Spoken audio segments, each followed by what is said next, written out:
My name is Uduak Nakanga, and welcome to this episode of Connecting People with Policy, where we connect everyday people with policy. On this episode, we'll be speaking about prison reform. Welcome to our first guest, Sincere Allah. How are you? I'm doing well. It's good to have you here. Before we even begin with your personal testimony with the U.S. system, can you tell the viewers a little bit about yourself?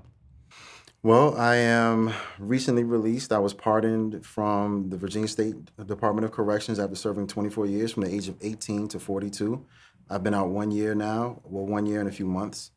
And so right now I currently am also the state organizer for Reform Alliance.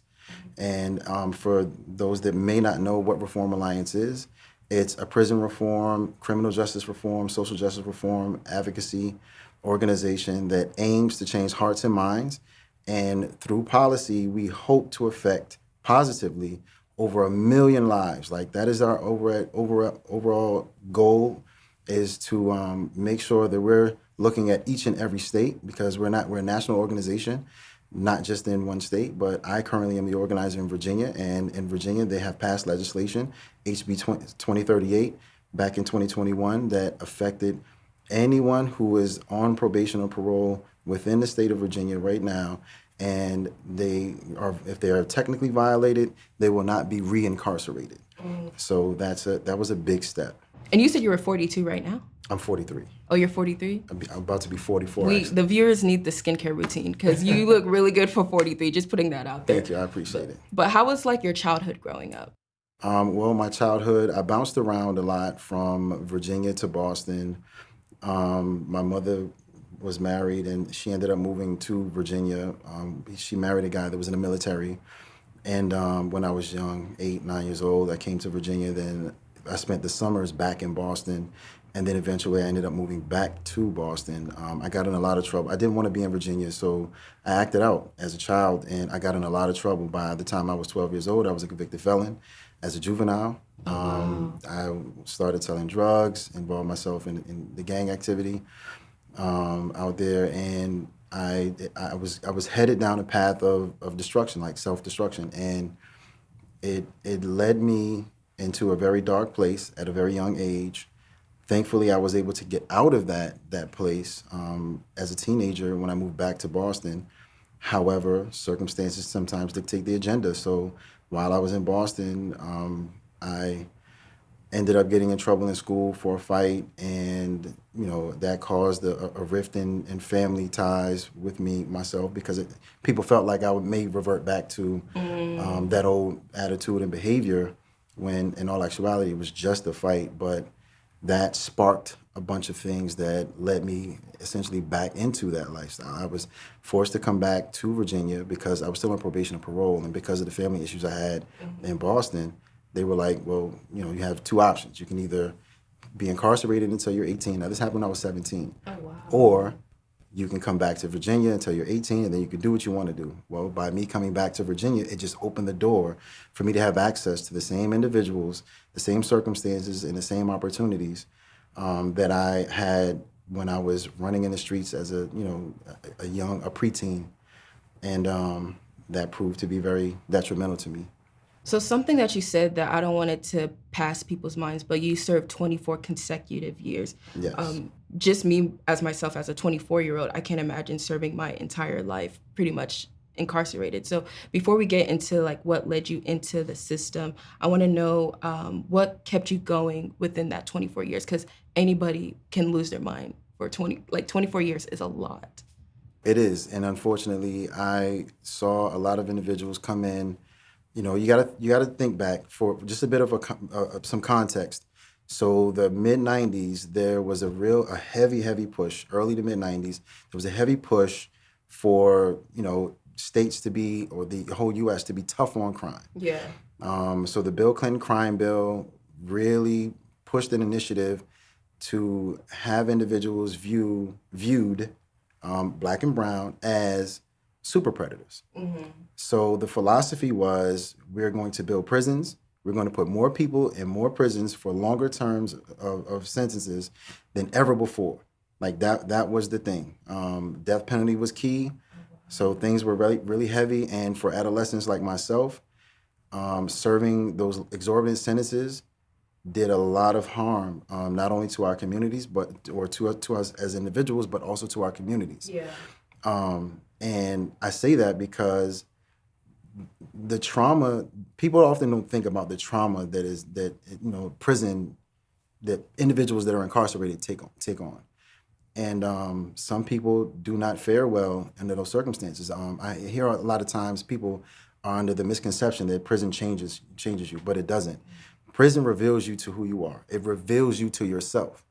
So if you're an individual who is, already suffering from undiagnosed mental health issues or substance use disorders, it'll just be multiplied in there. It's a very unwelcoming and it was environment, and that was designed to break you. It was designed to hold you, control you, emotionally, psychologically, physically, like all of the above. So a lot of individuals that came in when I did died in there. Oh wow. And from self-induced suicides to just poor healthcare conditions, poor diet. It was just it's not an environment that anyone wants to be subject to. So how did, because my thing is like this, are you, for example, are you religious, or are you like, do you have a strong faith base? I have a connection with God, 100%. Amen. So do you feel like that is what kept you going? Because I know, like, when I hear a lot of people's testimonies, a lot of people talk about reading. They get into reading a lot. A lot of people get into like self-meditation to keep them at peace. What was that thing that kept you at peace? That's a funny question. So I spent a lot of time in solitary confinement, which puts you in a position where you have to learn yourself. Your only exposure is to you, is yourself. So I love education. I love to read. I didn't like the formal setting of school, but I love to learn. Yeah. So yeah, I did. I read a lot. I studied a lot, and then I became passionate about. At some point, I became extremely. I never thought I'd be home because Virginia had no parole, and I had to serve 85% of my prison term. So currently, I'm on parole right now, and I still had 21 more years to go on my sentence. So I would still be in prison had I not gotten that pardon from Governor Northam. But while I was in there, I educated myself. I took several college courses. I then started facilitating courses on my own. I wrote my own courses Oh wow. that are still things that are still being used right now in the Virginia Department of Corrections. So yeah, I definitely, I can't really say specifically what kept me going. I have no idea because that I was in a hopeless, helpless situation. Like there were some days where I didn't even know why I was up, like why I got up for count today. Why am I Yeah. still here? I didn't know. And it was just, I filled my day with a lot of productive things. Early on, I filled my day with a lot of destructive things. Yeah. So either way, it still got me through the day. But what got me out of prison was me being productive and proactive and involving myself and my peers, surrounding myself with like-minded individuals, but making sure that everyone like had something that they aspired to, that they wanted to accomplish, and we helped each other, pulled each other up, and helped each other achieve our goals. And now that I'm out here, like I stand on the shoulders of a lot of men and women who have been recently released and are starting this whole like reshifting of reform in itself for criminal justice, social justice reform, as well as prison reform. So that's what kept me going. Watching some of the people that got out, that made it out prior to me, that helped, kind of took me under their wing and helped me, seeing them get out and reach back. That's what made me want to keep going. I want to know your thoughts when it comes to nature versus nurture. How much, how much do you think one's environment like affects the decisions they make? Well, those are the two things for the growth and development of a child, like those are the two things that you're most affected by. So there's a huge impact that sometimes gets lost in the sauce when it comes to why people act the way they act. Like there's an actual connection, a physiological connection between your environment and how you act. That's why you have sociology courses and psychology courses. The two mesh. And what I found is that a lot of the people that I ran into while I was incarcerated, we like to call, regardless of what city you came from, it was like every ghetto USA. Every hood was the same. There were a lot of more similarities. Even though we beefed, we found that we had more similarities. Once we were faced with each other in an environment like that, we found that we had more similarities than most people would ever be able to imagine. You ever, play a game growing up and you're like, you and your friends are like, oh, we made this game up. But then you bump into somebody like in another state and they're like, I played that game too. yeah, we It's played just that a different too. name. But exactly. So that's where we kind of made our made our connection at, and in learning how things affect other people in different environments. So we have the same circumstances here and the same circumstances here, and then for some odd reason we're all these communities are affected and impacted by disenfranchisement, poverty, over policing, like it runs the gamut, divesting in these communities, taking away certain elements that used to keep, especially for our youth. Yeah. That because we had a lot of youth programs and things that kept us off the streets, so that were designed, that were supposed to have kept us off the streets, and some, for all intents and purposes, they worked.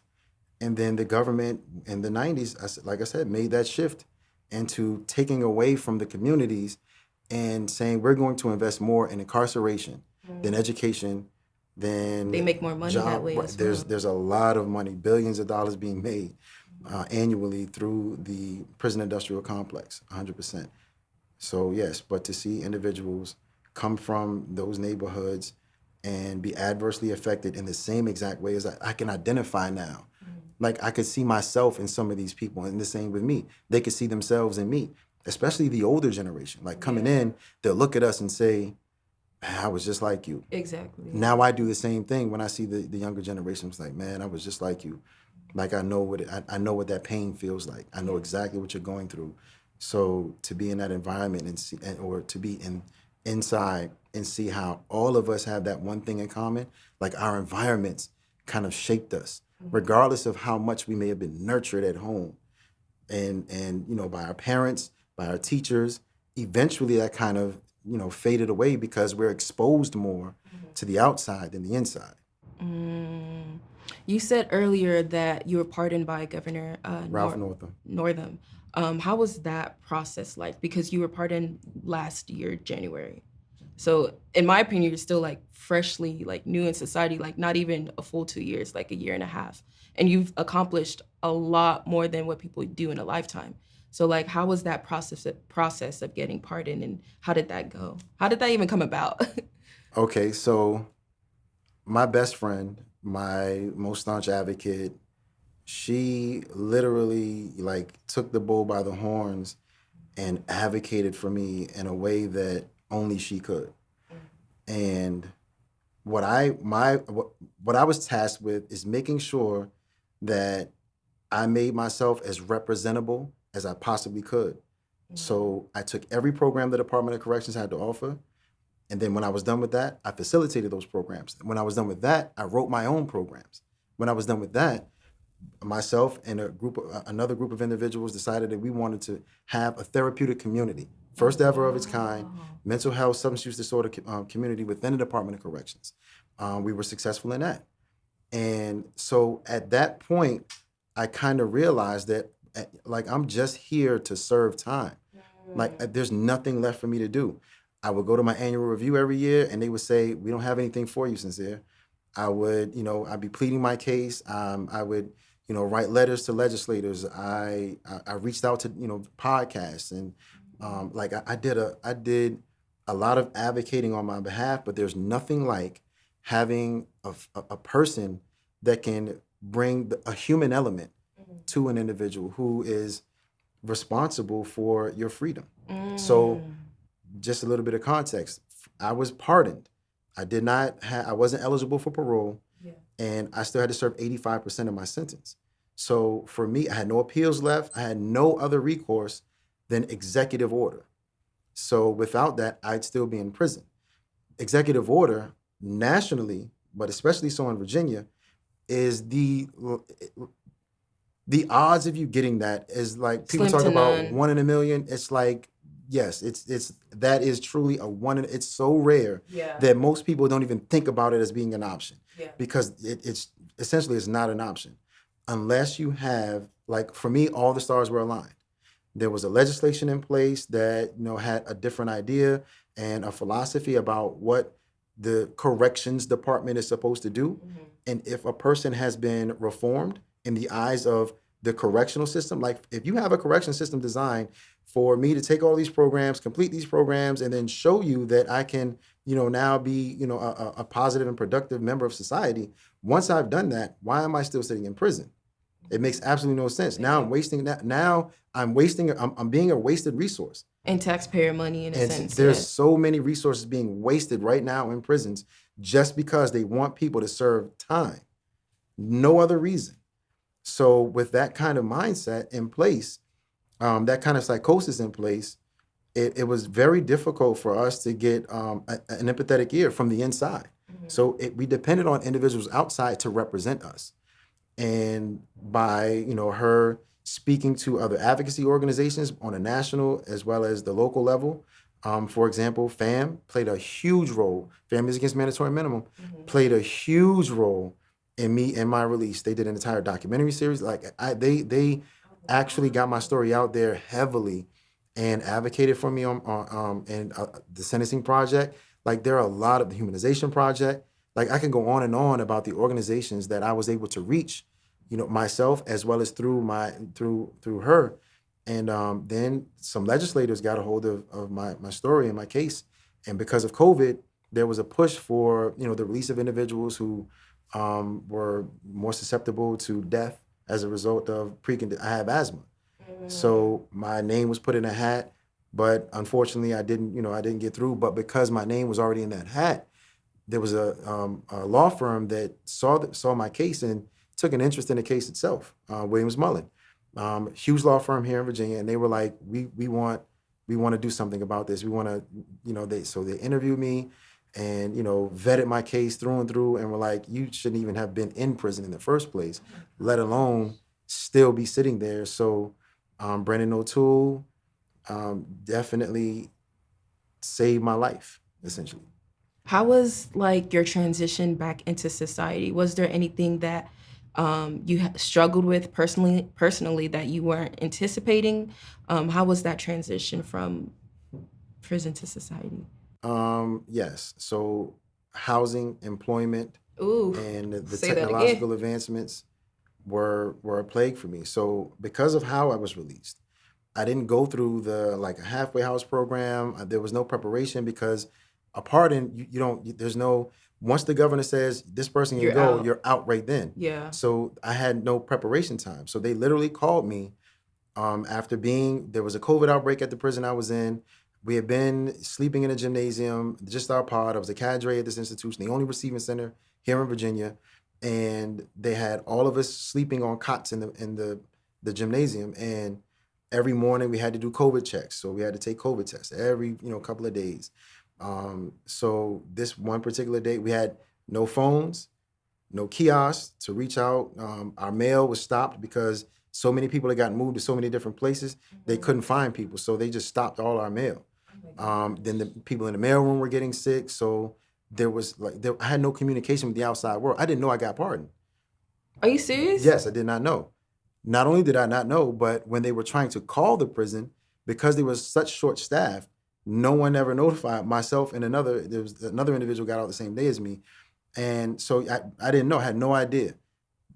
Taking a COVID test one morning and they're like, Allah, you need to come speak with me for a second. Just, and I come up the steps and, and at that point, crazily, I'm thinking bad news because normally when someone says you got to, come with me, you got to make a phone call, it's because, a family member's passed away or something bad has happened on the other side of the wall. And we're in the middle of a COVID outbreak. My grandmother, before I went to gym, was sick. And so that's what ran through my mind immediately when they said, you have to make a phone call because there was no context or explanation. It was like, I don't know, somebody wants to talk to you. It's my lawyer. So he was like, where have you been? We've been trying to get a hold of you. And he's like, have you heard anything about your pardon? And I'm like, no, I haven't heard anything because I've been in the gym. And he's like, yeah, I know all that. Well, you're going home. Like, that was it. I don't remember anything else he said after that point. You just heard, I'm going home. I heard him. And so I heard him say it again, and he's on speakerphone. So the two ladies that are in the office with me, they're crying and they're, excited. And one was my former counselor and my supervisor for me being a cadre, and the other was her supervisor. So, and like, everybody in the room is the like my whole life was just whirling around, above my head. I was, it's just that excited, overwhelmed. I didn't like, there was a flood of emotions. And then I had to make sure I heard him correctly. Mm-hmm. So he repeated it again. He's like, you should have been out today. They, already signed your pardon yesterday. We couldn't get a hold of you. So you're going tomorrow, you're out of there. Then short-lived, bittersweet. They were like, you can go home. The caveat to that was only if you have an address where you can live in Virginia. I'm not from Virginia. I have no address in Virginia. So all of these other organizations, for example, Justice Forward, Virginia, like the Brad and Kelly Haywood, they were like, and my best friend, a bunch of people, like everyone that had been involved with my advocacy and backing me were like, we need to find him somewhere to go, like tomorrow. Who has that? So fortunately, I was able to find a friend of mine that I had met while incarcerated. And they were like, look, just, you can come here, you're good. And, they let me out. But yes, definitely housing was an issue because once I was out, now I had to find a place of my own. But as being a convicted felon, especially for a violent crime, I couldn't get accepted anywhere. I couldn't Especially with employment too. Yeah, employment, the same thing. Like finding a job, like it was, it's like asking people for their firstborn child. Like there's no, there was no getting around, being gone for 24 years. And then also when they go in to do the background check, like all this stuff comes up, it just, line after line of why they shouldn't allow me, here, but which is odd. But they didn't care how long ago it was, any of the circumstances. There was no context to it. It's just like, no, we're not accepting you. And that was for employment as well as housing. Oh my goodness. I want to talk more about like your mental health component of it because prior to your release, you worked as a mentor and a therapeutic aide to men with substance abuse and those struggling with their mental health. So what, if any, did this system leave on your mental health? Because I'm pretty sure it takes a toll. You know what I'm saying? It does. And I think, I've only been out for a year, so there are a lot of things socially that I'm still realizing And adapting to. Yes, right now. And so, yeah, it's a difficult, I got into it because I got into mental health aspect of it, first of all, because I wanted to better understand me and my conditions and what was happening to me while I was incarcerated. I felt the change. If you sit down and you do an honest self-assessment, some introspection, and if you're honest about it, you'll realize a lot of things in that environment. At least you'll realize a lot of things that aren't you, that are you that you didn't recognize. And that's the only way you can make the proper adjustments so that you can become the best version of yourself. So I got into this, into the mental health aspect of it because I wanted to better understand myself, but then it also allowed me to help individuals that I saw were unable to help themselves. So there's a vulnerable population of individuals that are incarcerated just because of mental health issues. Yeah. And the state just didn't know what else to do with them. They dispose them like it's just put them in there with the rest and we'll figure it out later. There were no programs. There was nothing available to these to individuals who suffered from mental health or substance use disorders. It was nothing in place. The Department of Corrections did not intend to have anything in place until we got together ourselves and decided that we were going to take the task on ourselves because the Department of Corrections was not doing their job. Well, they were doing their jobs. That wasn't a part of their job. That's the thing. Yeah. So, they closed a lot of the mental health institutions. I don't know how much you know about Virginia, but there was a mental health institution that when they closed it, now they're like, okay, we still have people here, put them in the prisons. And then when they put them in the prisons, they were like, you guys figure out what you're going to do. And that was it. And it was just, well, let's just make them stand for count and go to trial like the rest of them. But it doesn't work like that. They need help. They need, so yeah, that's why I decided to go down the path that I went. So what was like the actual like legal term of the crime that they charged you with? And do you think that it fit the punishment? Well, I was initially charged with capital murder. So the victim in my case was the individual that came to Virginia with me. It was a gun deal gone wrong. He was killed. And as a result, by default, anyone had involvement with the crime.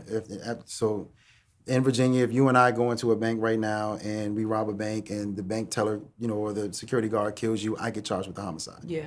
So it was a case similar to that. So it was initially capital murder, which I was facing the death penalty. 18 years old, I was facing the death penalty for this crime, and then I was able, for fear of my life, and a misunderstanding of law, or ignorance, altogether of the law, and the coercion of the prosecutors and my attorneys. They were, it's in your best interest to plead out to a lesser crime, which was first-degree homicide. So I pled out to first-degree homicide, but when you plead out, you kind of you give up all your rights for any kind of recourse. And unfortunately, after the fact, of course, I realized that was the wrong thing to do. I should not have pled. I should have, went to trial. But it was the 90s. Yeah. It was, the victim of my case was a Caucasian male. And you were still young too. You're 18, yes, I was 18. Ignorance to the law. Yes. And also, the town that I was in was a rural area, very much highly, highly, highly recognized as being a tough area on Black and brown individuals, historically speaking. And so I didn't want to, I chose not to gamble with my life. And oddly, I feel like, although I regret taking the plea, I feel like I saved my life, because some of the other people that were facing the same crime, same sentencing, they're dead now.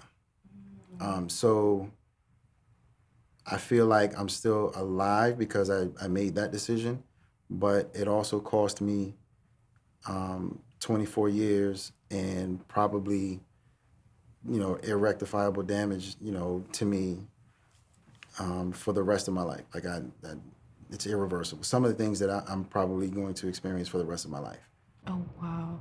It's crazy that you say that it sort of like saved your life too, Right. because Mr. Wise spoke about this from the Central Five. He was speaking about how him being incarcerated, he said the path that he was going on, he didn't know what could have happened. So essentially that probably saved his life as well. It is unfortunate, but it's like crazy to me to like hear it, like, wow, going to prison for 24 years, you see it as it honestly could have like saved your life. Definitely. I wanted to ask your personal opinion when it comes to rehabilitation. Do you believe that one can be rehabilitated, specifically when it comes to more like harder crimes that people commit? What are your thoughts on that? Well, the short answer is absolutely. I'm a living testimony of it. I also have found throughout, I was transferred 15 times, 11 different facilities in 24 years, 2 different states. I found that the individuals who were the most susceptible to rehabilitate themselves were the individuals who had the violent, who considered to be the most violent, like the worst of the worst. These are the people that when you read about them in newspapers, the boogeymen, all of these guys were, essentially boogeymen to their communities, at least on paper. If you meet these gentlemen, you will quickly learn that narrative is false. Although, I'm not saying that there aren't some individuals in there who are just, like that's somewhere that they need to be. There are individuals in there that need to be right exactly where they are. and that makes society and the community safer. However, there are some individuals who did make mistakes and who are redeemable Yes. and have found that redemption and are using what they found, what they've learned about themselves to aid and assist in others' growth and development. And like I said, the individuals that took me under their wing that helped to make the man that go from the boy to the adolescent to the man, because I went through all of those phases while incarcerated. Those were the individuals that are now being slated to be like the boogeyman. And there's definitely, first of all, a human being only changes when they're 100% dissatisfied with their circumstances or their conditions. Yeah. So that's the only way a human being is going to change. They have to actually want it. And that's the only way you get to a degree. You can be 90% dissatisfied and not change. You can be 99% dissatisfied and still be like, you know what? Well, I'll change tomorrow. When you're That's a gem right 100%, there. You just dropped yes, the when gem. you're 100% dissatisfied with your circumstances and situation, then in your condition, you change. You'll do whatever you have to do to get out of that condition. That's the same mindset that got us. When you're impoverished, you do whatever you have to do to get out of that condition. So I found that individuals who have been stripped down to such a degree, because when you go to prison, everything is stripped from you. All whatever you thought you had, whatever the lavish lifestyle that you were living, and whatever you had going on means nothing once you go inside those gates. You're now a number. Yeah. You're not even a human being anymore. So once you're stripped down to that the lowest degree possible that you can think of a human being ever being, which is a number, you're relegated now to a number. That's it. And you're in that condition. It's my experience for 24 years that the individuals who are put in that condition and then also deemed to be irredeemable and said that, okay, you're going to stay here for the rest of your life. Those are the individuals that make the biggest changes. Those are the individuals who want to make the biggest impact. Those are the individuals with the loudest voice. Because they don't like the circumstances. No, Yeah. exactly. And they want to fight as hard as they can to prove that to society, but also to themselves. And a lot of times you hear guys, they had children and they don't want their child, when it comes to legacy, like they don't want their child to look back or to have to answer a question, where's your father? Or where's your mother? Why is she in there? What did she do? And then you'll be forever known as the worst decision you've ever made in your life. That's not right. So, like I said, it's been my experience that those of us who are put in that situation fight the hardest. Yeah. I feel like we don't do enough as far as like systematically, or like within the U.S. prison system. I feel like we don't do enough to rehabilitate our current inmates. I'm a big proponent for rehabilitation. I believe that, and I feel like it stems from my faith as well. I believe that we live in a fallen world. We maneuver in flesh a lot, and we fall victim to our shortcomings and our decisions and our mistakes as well. But I also don't believe that it should be end all, like be all for a lot of people. I think a lot of times people just need that lending hand. A lot of times people need that guidance. And I feel like we fall like short when it comes to that. Like I think we see the prison system as like business profit rather than just trying to reshape those who are in there. But Yeah, you're 100% correct. So when you look at the system itself, those of us who are more empathetic to it, or those of us who have a direct connection or experience with individuals who are incarcerated or have had a run-in with the system itself. Those who have the furthest disconnect are the individuals who are passing policies and making laws and are not affected whatsoever by any of these policies and laws that they're pushing through. So yes, definitely. And it's sad to say that, in our communities, it's become that thing where it's like, well, it's none of my business. It doesn't affect me until it does. Then all of a sudden, there's this huge outcry. Yeah. Look at the war on drugs. Look how much of a shift that's taken. Yeah. Ever since other communities are now being affected Opioids. by that crisis. Exactly. Mm-hmm. For when it was the crack era, it was like, oh, we need to have a war. Exactly. When it became an opioid, it was an epidemic. Exactly. We need to invest in mental health Yes. counseling. We need to We see need what the more root programming. of We need to get these, we need to get people help. But when it was the crack epidemic, it was we need to get more police, more, more laws. We need to get tougher on crime. We need to lock people up longer. We need to, take away all assets and everything. Like, that was the whole mindset and philosophy then, until it started to impact and affect other areas. So hey, from here, I said it. There you go. I'll say it, white people. Hey, so but yes, it is unfortunately that's been the case. That goes back to like what you said earlier when the term super predators come in, like how they view a lot of people that look like me and Black you and as brown. opposed to exactly. So if you can tell your younger self something, what would it be? I once heard a quote by Malcolm X that said, "Education is our passport to the future." I love to learn. I loved education, but I did not like the formal setting of school. So that for me was bad. I was also diagnosed with ADD when I was very young. So it was hard for me to stay in school and, in that formal setting of school to learn. However, what got me out of prison was my education. I educated myself, trained myself, and then began to pass that along to others. That's what got me out, and that's what's sustained me since I've been home. And so for me, it would be, if I had to tell my younger self something, it would be education is key. It would be that quote. I didn't learn that quote until I was incarcerated, that education is our passport to the future. And what's next for you? And how can people keep in touch with you or follow your testimony and your story? Reformalliance.com. You can also send Palo781 on Instagram. You can access me through that. But what's next for me is freeing the guys, freeing the girls, freeing the kids. Thank you so much, Sincere, for coming. I really do appreciate it. If you want to learn more about Sincere and what he does, we'll have all the links listed in the description down below. Please be sure to subscribe, like, comment, and share. This is Uduak Nakenga with Connecting People with Policy. Until next time. That was perfect. That was perfect.